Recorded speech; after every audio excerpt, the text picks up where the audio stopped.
হরে কৃষ্ণ, রাধে রাধে। তো জয় জগন্নাথকে দর্শন করতে এলাম। কাল আলিঙ্গন আছে, কাল উল্টো রথ। হ্যাঁ, তো তার পরের দিনে চলে এসে আজ আলিঙ্গন। তো আজকে এখন বাজে সকাল 6টা, 6:30 থেকে এখন ভগবানের নাম কীর্তন হচ্ছে। তো ভগবানকে খুব ভালো লাগছে, আজ খুবই দুঃখ লাগছে।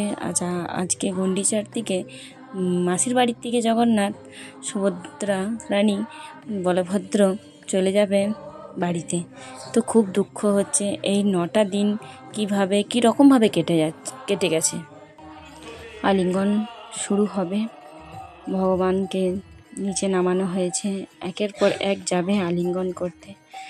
তো ভগবানকে জড়িয়ে ধরে বলবো, ভগবান সবাই যেন ভালো থাকে। আজ প্রত্যেকটা মানুষের চোখে জল। ভগবান চলে যাচ্ছে দুর্গাপুর ইস্কন মন্দিরে, যেখানে তার বাড়ি, সেখানে চলে যাচ্ছে।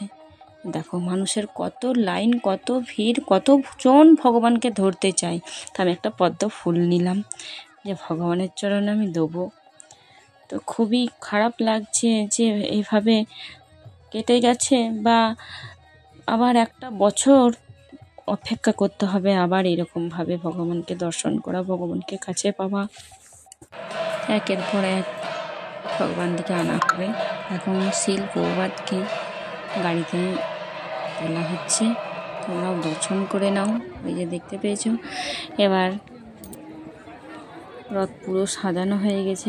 তো এত মানুষজন উল্টো রথ দেখতে এসছে।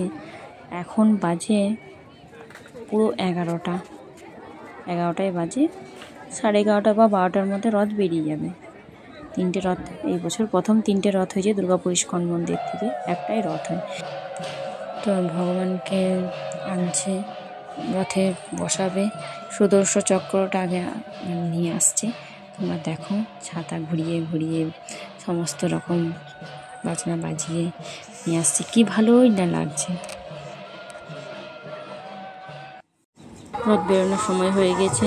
তো জানোই তো তোমরা সবাই যে রথের আগে একটু ঝাড়ু দিতে হয়। তো এই সৌভাগ্যগুলো কি পাই? আমাদের কপালে কবে জুটবে জানি না গো।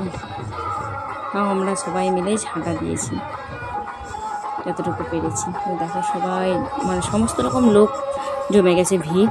রথ বেরোবে, জগন্নাথের রথ, তোমরা সবাই দর্শন করো।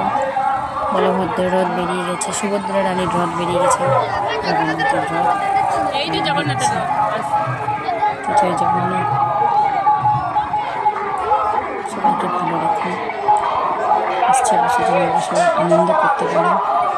জয় জগন্নাথ, জয় জগন্নাথ, জয় জগন্নাথ।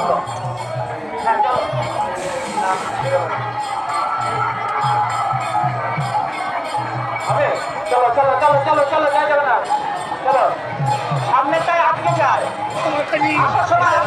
চলো